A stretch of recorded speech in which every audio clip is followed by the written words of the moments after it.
tugas untuk mewawancarai tentang praktik pengambilan keputusan yang selama ini Bapak jalankan di sekolah terkait dengan kasus-kasus seperti dilema etika ataupun rujukan moral. Baik, mangga silakan. Sebelumnya saya ucapkan terima kasih Bapak atas waktunya dan Sama-sama. telah mengganggu waktunya. Sama-sama, mangga silakan. Saya mulai saja dengan pertanyaannya. Selama ini bagaimana Bapak dapat mengidentifikasi kasus-kasus yang merupakan dilema etika atau rujukan moral? Baik, terima kasih atas pertanyaannya. Memang dua hal ini ya terkait dengan dilema etika dan rujukan moral. Nah, ini bagaimana selama ini saya mengidentifikasi apakah kasus yang terjadi ini termasuk dilema etika atau rujukan moral. Yang pertama, saya pelajari terkait dengan latar belakang kasus itu sendiri.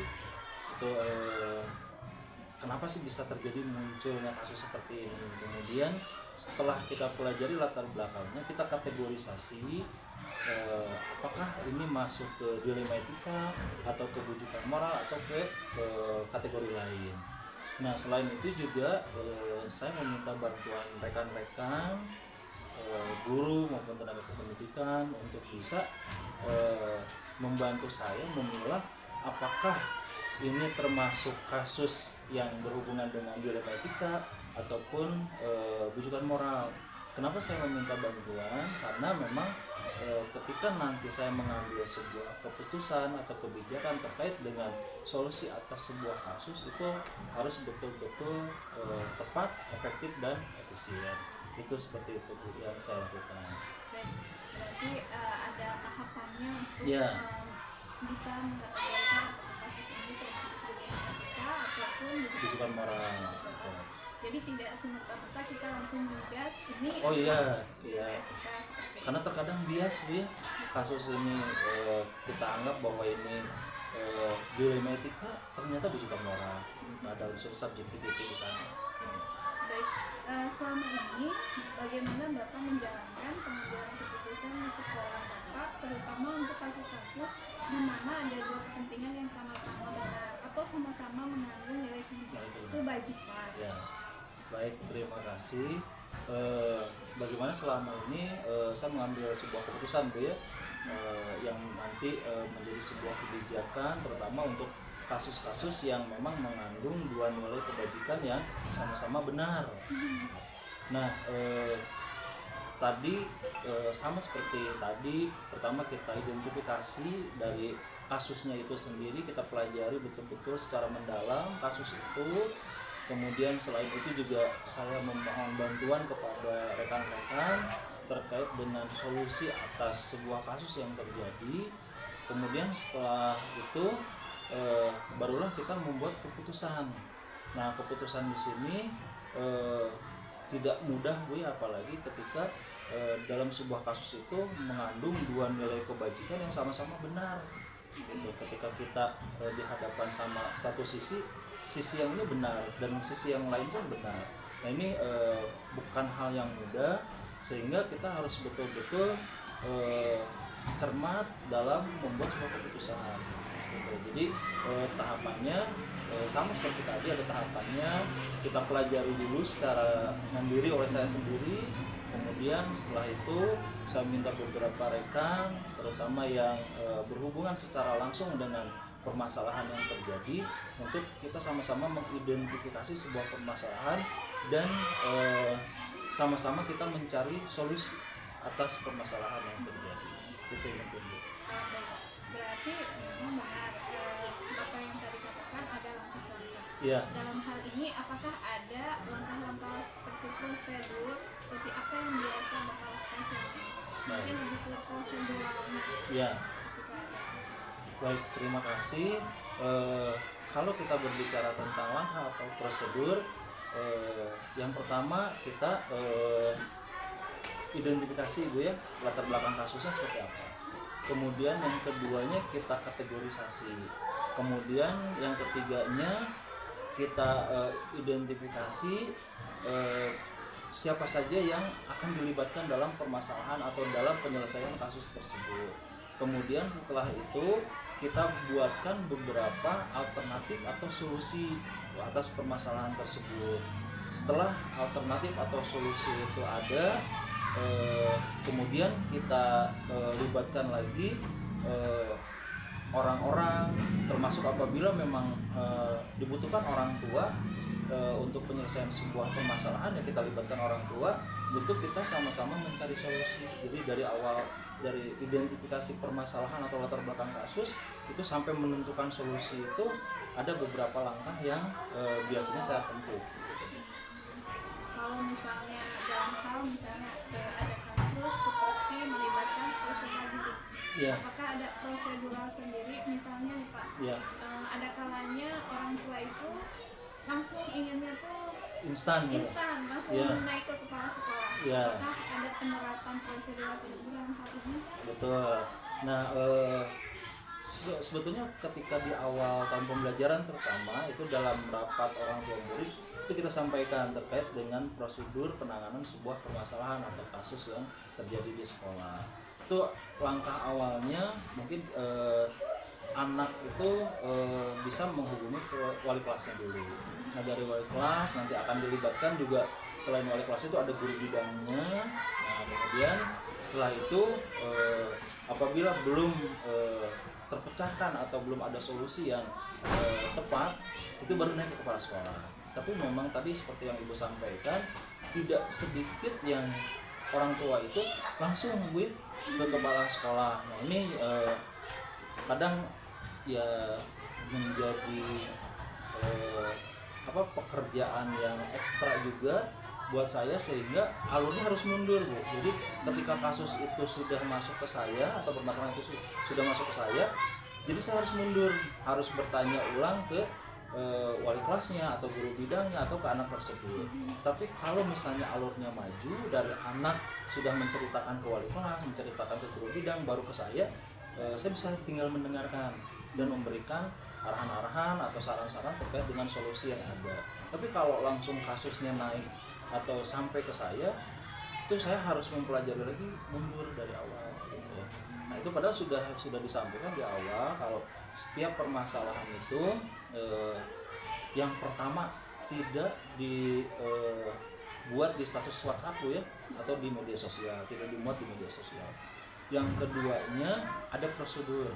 Jadi sebelum ke kepala sekolah gitu, silakan menghubungi wali kelas atau guru bidangnya dulu. Kemudian setiap permasalahan tolong diselesaikan di sekolah. Jadi tidak sampai ke apalagi melibatkan pihak luar gitu, kemudian sampailah kadang ke dinas gitu. Nah, sehingga permasalahan itu yang awalnya hanya permasalahan A jadi melebar sampai C sampai D gitu. Nah, ini yang permasalahan ini kadang sulit terprediksinya seperti itu gitu. Hal-hal apa saja yang selama ini Bapak anggap efektif dalam pengambilan sebuah keputusan pada kasus-kasus di Baik, terima kasih. Terkait dengan hal-hal yang saya anggap efektif untuk pengambilan keputusan, yaitu yang pertama komunikasi, yang kedua kolaborasi. Itu kuncinya. Jadi setiap permasalahan itu jangan hanya dipendam sendiri, tapi kita komunikasikan dengan rekan-rekan yang kita anggap bisa membantu lah, Bu ya, bisa membantu. Karena kadang tidak semua rekan juga bisa paham atau kita bisa sama satu sudut pandang dengan kita gitu. Nah, ini jadi kita komunikasikan, kemudian kita kolaborasi dalam pemecahan permasalahan, dalam mengidentifikasi permasalahan, termasuk dalam menentukan solusi. Seperti itu. Kemudian Bapak setelah itu apa saja atau hal-hal apa saja yang selama ini merupakan tantangan nih Pak Ya. dalam pengambilan keputusan pada kasus-kasus di mana kita tentu ada tantangannya ketika Ya. akan mengambil. Betul. Kasus-kasus yang mengandung dilema etika ini tantangannya sangat besar sekali, Bu ya. Karena tadi disampaikan di awal bahwa dilema etika itu mengandung sama-sama nilai kebajikan yang sama-sama benar. Nah, ketika kita mengambil sebuah keputusan itu harus betul-betul cermat gitu. Jadi jangan sampai ada unsur subjektivitas yang di dalamnya gitu. Nah, ketika sudah ada unsur subjektivitas, kita beda 0,1 aja antara sisi yang satu dengan sisi yang lain, nah itu akan berbeda hasilnya. Nah, itu makanya ketika kita mengambil keputusan itu efektifnya kita komunikasikan dengan rekan-rekan sejawat. Saya setuju dengan Bapak ya. Karena untuk mengambil sebuah keputusan itu terkadang apalagi yang menyangkut dilema etika, kita nggak bisa memutuskan dari sudut pandang kita. Betul. Barangkali dari guru atau pandangan yang lain ada pandangan-pandangan yang bisa kita pertimbangkan. Betul. Walaupun pada akhirnya Bapak yang memutuskan. Itu tantangannya berat itu karena tipis gitu Bu. Jadi 0,1 pun itu akan menjadi pembeda gitu, karena sama-sama mengandung dua nilai kebajikan yang benar. Itu tantangannya, itu yang berat. Kalau rujukan moral kan sudah jelas ya, ini salah, ini benar gitu. Jadi kita mengambil keputusannya pun tidak ragu. Tapi kalau dilema etika, aduh ini pertimbangannya betul-betul harus matang gitu Bu. Nah Bapak, bagaimana seandainya ketika dalam sebuah kasus yang etika gitu ya, mungkin ada pengalaman Bapak, ketika Bapak sudah memutuskan, nah tiba-tiba di pertengahan jalan, apa yang diputuskan Bapak ada tantangannya nih, ternyata jadi ragu Bapak nih. Betul. Nah itu bagaimana Bapak mensikapinya? Baik, dalam pengambilan keputusan gitu ya, tentunya kadang menuai pro kontra ya, jadi muncul pro kontra, terlebih ketika keputusan itu sudah menjadi sebuah kebijakan dan sudah disosialisasikan untuk diimplementasikan baik di sekolah maupun di ruang kelas gitu. Nah, ketika misalnya kita sudah mengambil sebuah keputusan, ternyata ada tantangannya di pertengahan jalan itu, dan tantangan itu ya cukup berat gitu. Terlebih ketika tantangan ini adalah unsur-unsur subjektivitas dari memang, karena orang itu kan tidak sama ya. Nah itu jadi unsur-unsur subjektivitas dari orang yang memang tidak suka gitu. Nah sehingga apakah kita harus mundur, mengambil atau mencabut ulang keputusan atau seperti apa. Nah itulah pentingnya tadi bahwa perlu kita komunikasikan dan kita kolaborasi ketika mengambil sebuah keputusan. Nah mungkin kalau misalnya keputusan yang kita implementasikan itu berdasarkan hasil saya sendiri, mungkin saya akan berpikir dua kali, ini saya salah nih mengambil keputusan gitu. Tapi kalau misalnya memang kita sudah berkolaborasi dalam mengambil sebuah keputusan, berarti hasil pemikiran bersama ya. Dan itu ketika nanti di pertengahan jalan kita menemukan tantangan, ya kita lewat tantangan tersebut. Jadi kita sama-sama hadapi dengan resiko apapun yang akan kita terima, karena segala sesuatu apalagi sebuah keputusan atau kebijakan itu tidak terlepas dari resiko yang akan menyertainya. Karena dari awal ada ya, pro dan ada kontra, betul. Tapi ketika Bapak mengiringi keputusan itu tidak sendiri, tapi berkolaborasi bersama yang lain. Betul. Jadi istilahnya yang tidak sendiri ya, tidak sendiri, betul. Jadi menjalankan keputusan ini tentu saja dengan warga sekolah. Betul. Baik. Apakah Bapak memiliki sebuah dilema atau tatkala atau jadwal tertentu dalam sebuah penyelesaian kasus dilema etika? Apakah langsung menyelesaikan di tempat atau memiliki sebuah jadwal untuk menyelesaikannya, bentuk atau prosedur seperti apa yang Bapak? Baik, terima kasih. Terkait dengan waktu penyelesaian sebuah permasalahan, terutama yang memang mengandung dilema etika. Nah, saya tuh kalau misalnya ada sebuah permasalahan selalu ingin cepat selesai gitu Bu.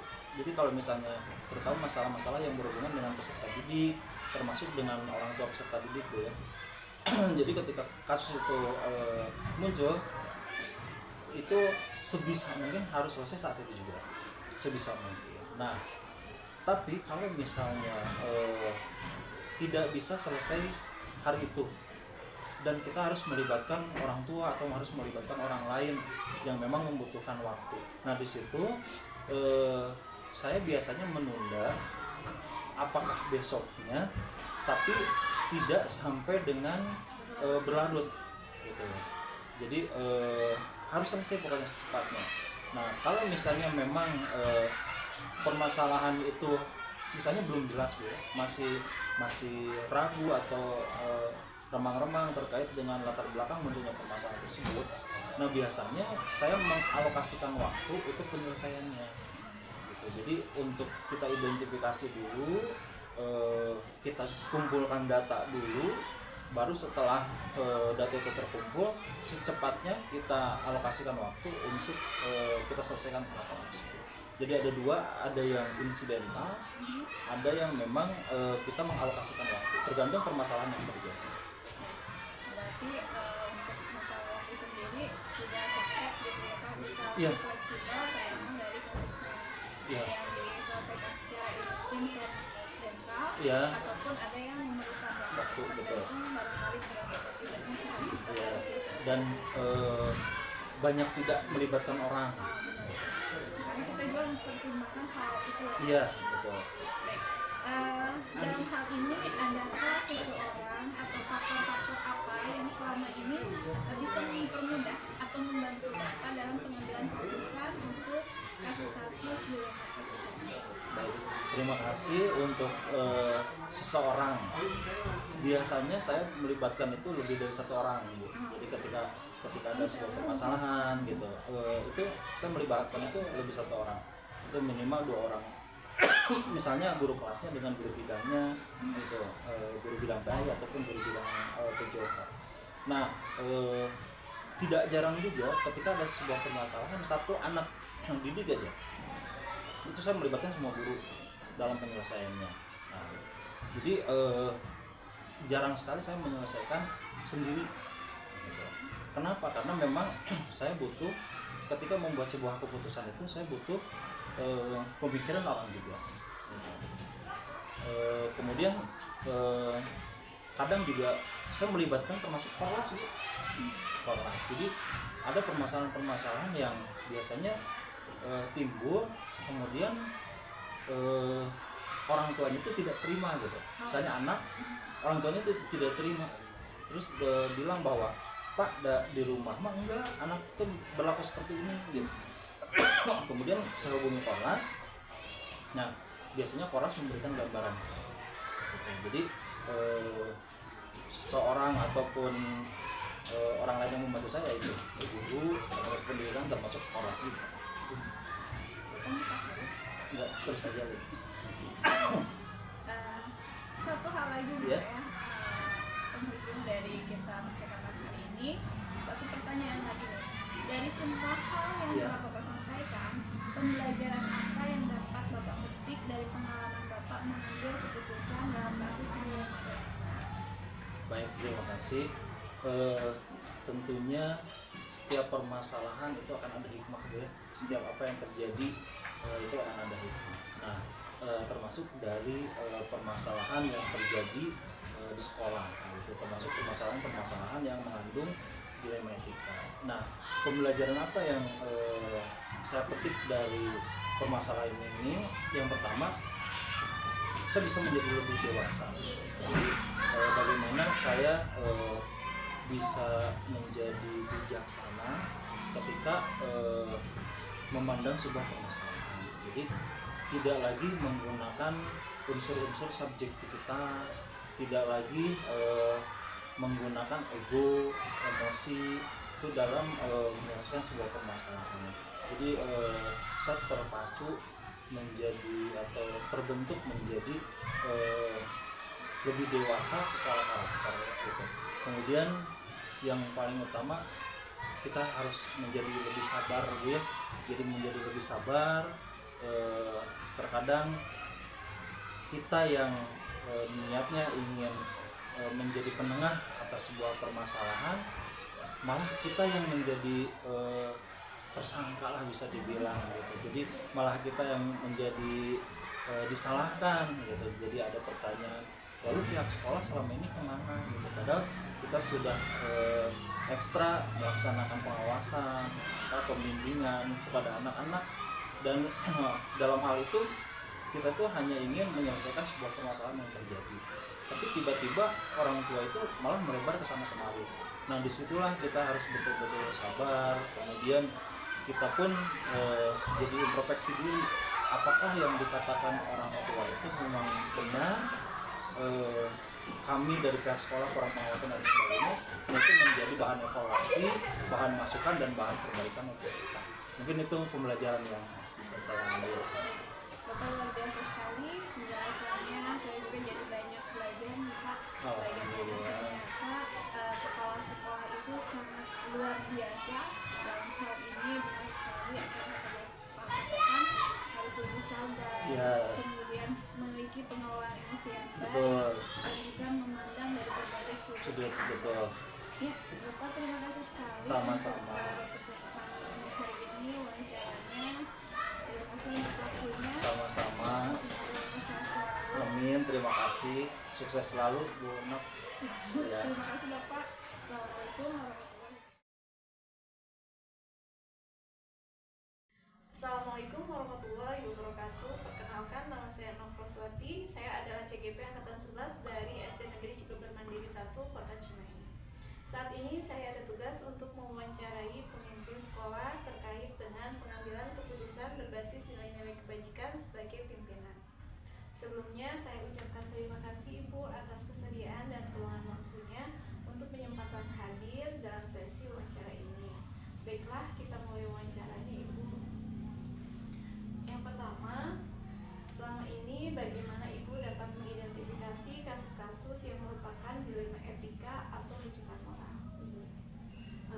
Baik Bu Nok, jadi untuk pertanyaan bagaimana ya saya mengidentifikasi apakah itu dilema etika atau rujukan moral, mungkin yang pertama kita harus tahu dulu nih permasalahannya, karena pasti dalam permasalahan itu mungkin ada pihak benar atau salah ya, atau bisa jadi salah dua-duanya atau bisa jadi benar dua-duanya.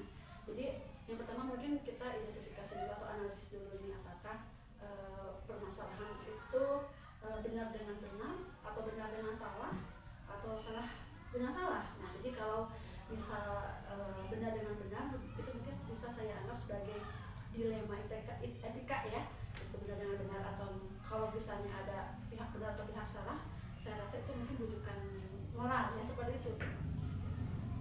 Nah, selama ini bagaimana Ibu menjalankan pengambilan keputusan di sekolah Ibu, terutama untuk kasus-kasus di mana ada dua kepentingan yang sama-sama benar atau sama-sama mengandung nilai kebajikan? Cara pengambilan keputusannya mungkin yang pertama, saya tidak bisa sendiri ya dalam mengambil keputusan. Yang pasti yang pertama saya harus tahu dulu apa inti dari permasalahannya, harus tahu dulu latar belakang dari permasalahan yang ada ya. Yang tadi kalau misalnya benar dengan benar ya seperti itu, ya mungkin nanti saya lihat skala prioritas mungkin ya, nilai kebajikan mana nih yang lebih maslahat, ibarat seperti itu mungkin. Oke, jadi ya itu, jadi mungkin kita lihat prioritasnya seperti apa, seperti itu.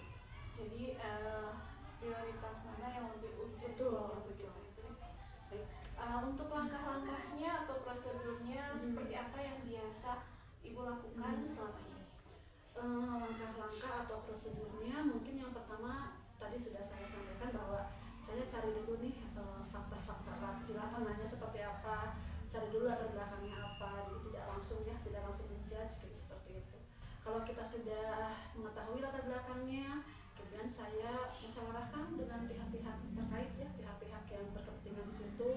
Kemudian jika sudah dimusyawarahkan, mungkin bisa diambil keputusan yang terbaik ya, seperti itu. Berarti yang nomor poin yang pertama itu yang terpenting adalah hal yang pertama dilakukan adalah mengidentifikasi ya, mengumpulkan data-datanya agar kita pun tidak salah menyimpulkan seperti itu ya.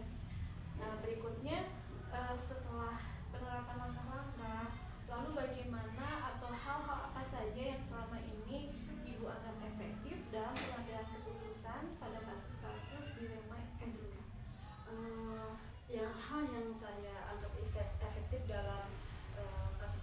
dilema etika itu ya. Ya tadi Bu Nok, jadi bahwa keputusan itu harus hasil musyawarah ya, hasil kolaborasi antara pihak-pihak yang memang berkepentingan di situ. Ketika kita bermusyawarah, insya Allah hasil yang kita keputusan yang dihasilkan itu insya Allah efektif. Saya rasa seperti itu. Jadi hal yang efektif adalah adanya musyawarah dan kolaborasi dalam pengambilan keputusan.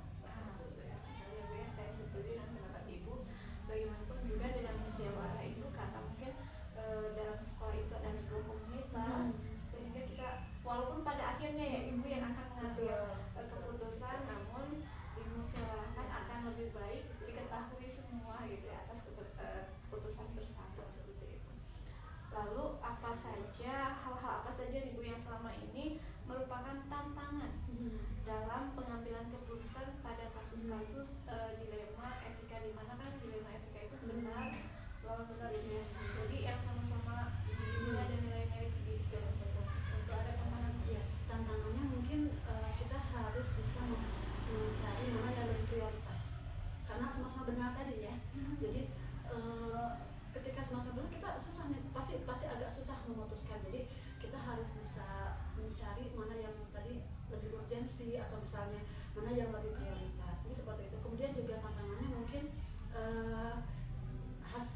keputusan yang kita ambil mungkin yang tadi tidak bisa menyenangkan semua orang. Jadi seperti itu bisa jadinya benar ya, karena mungkin meskipun sama-sama benar, tapi ketika kita ambil suatu keputusan harus mengambil suatu keputusan, bisa jadi keputusan yang kita ambil itu ada yang menerima atau tidak. Seperti itu. Tantangannya yang pertama tadi harus bisa mengambil prioritas atau urgensinya, kemudian apakah keputusan yang kita ambil bisa menyenangkan semua orang. Seperti itu.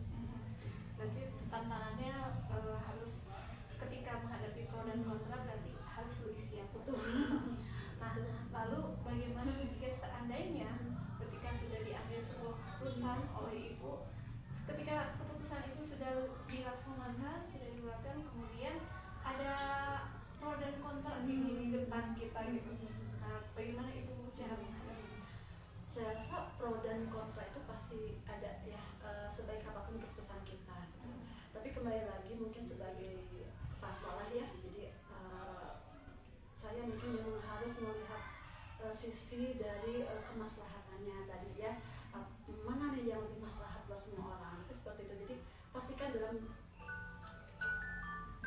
maaf ya maaf. Mungkin apa tuh yang namanya suatu keputusan itu pasti ada sekecil apapun itu pasti ada masalahnya. Nah, kita lihat mana yang lebih bermanfaat buat semua orang, yang lebih banyak masalah atau manfaatnya. Itu seperti itu.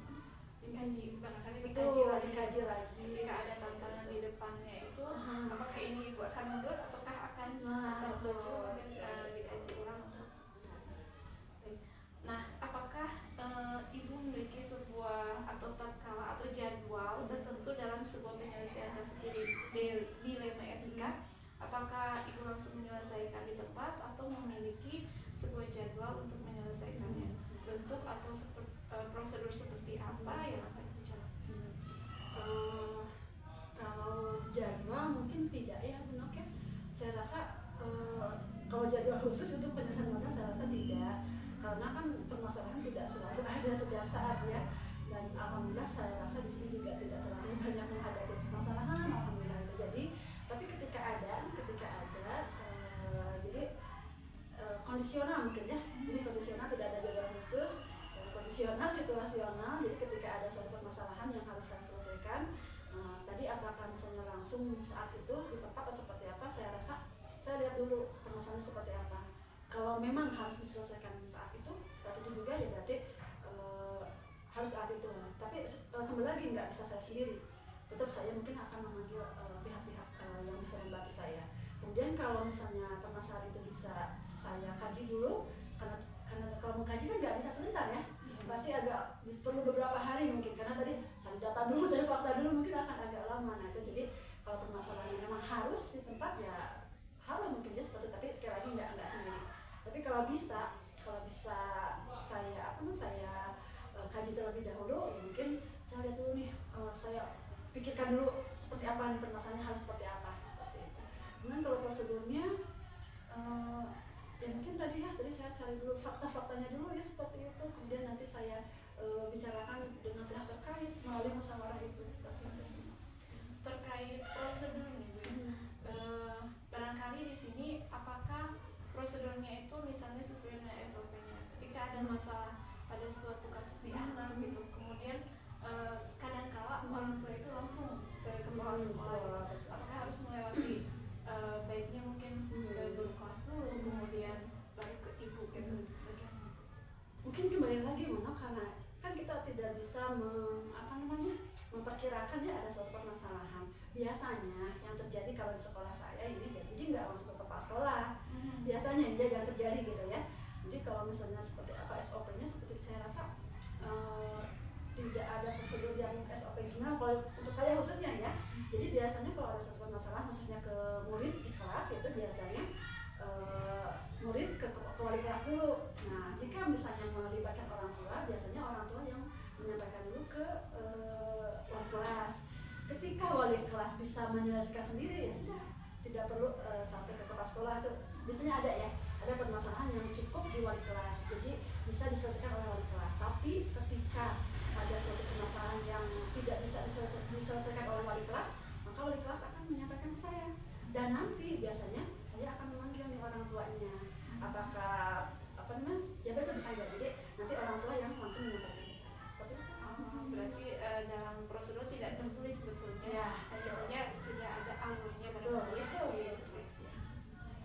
Lalu adakah seseorang atau faktor-faktor apa yang selama ini mempermudah atau membantu ibu dalam pengambilan keputusan dalam kasus-kasus di etika ini? Kalau kasus-kasus seperti ini, yang pertama mungkin faktor-faktornya atau orang yang bisa membantu ya. Kebetulan saya biasanya yang pertama nih ya, kalau misalnya di sekolah ini saya sampaikan dulu nih, alhamdulillah ada beberapa guru senior yang bisa saya ajak bicara seperti itu. Kemudian selain guru-guru di sini juga saya biasanya ngobrol sama kepala sekolah lain, ada nggak suatu permasalahan yang sama seperti itu. Jadi apalagi kalau kepala sekolah itu lebih senior seperti itu. Kalau misalnya lebih tinggi lagi, biasanya saya bisa ke pengawas ya, ke pengawas sekolah bertanya gimana misalnya kalau ada permasalahan seperti ini, saya minta pendapat beliau seperti itu. Jadi banyak referensi dari semua hal yang telah disampaikan. Pembelajaran apa yang dapat ibu petik dari pengalaman ibu mengambil keputusan di dalam etika ini? Pelajarannya yang bisa saya ambil yang pastinya adalah bahwa suatu permasalahan itu tidak bisa diputuskan sendiri gitu ya, karena sekali lagi kalau studi mungkin nanti bisa subjektif atau apapun lah gitu ya, tetapi hal yang paling bisa saya ambil adalah dalam suatu permasalahan itu musyawarah adalah jalan terbaik ya. Jadi kita ada kolaborasi di situ dengan guru-guru, bisa saling memberi masukan, saling memberi bisa saling menasihati juga seperti itu. Jadi hal yang bisa saya ambil adalah tadi musyawarah dan kolaborasi antara semua pihak di sekolah ini. Saya setuju dengan pendapat ibu.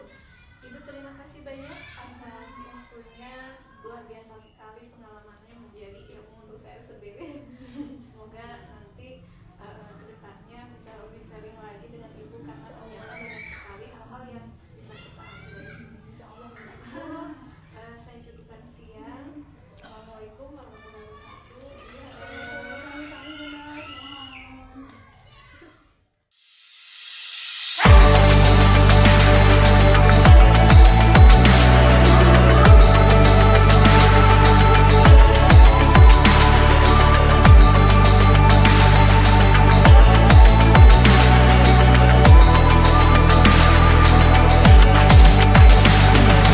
Mari wujudkan mimpi kita, bersama kita pasti bisa.